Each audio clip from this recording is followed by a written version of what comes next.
Hey guys, in this video, I'll show you how to hide earnings on Upwork. Alright, let's begin. First of all, open any type of preferred browser and search for upwork.com. After that, sign into your account and you will be redirected to the home page. Now, click on the profile icon at the top right corner and a drop-down menu will open up. Here, select the Account Settings feature to access your overall settings page. Next, look for the User Settings in the left side panel. Under it, click on the Profile Settings feature.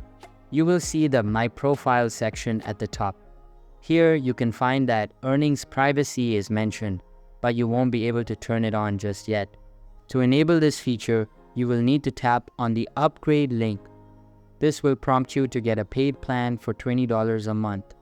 Once you have upgraded your account, you will be able to hide your earnings from public view. So that's basically how you can hide earnings on Upwork. And that's it for this video. If you find this helpful, consider subscribing and giving this a big thumbs up. Thanks.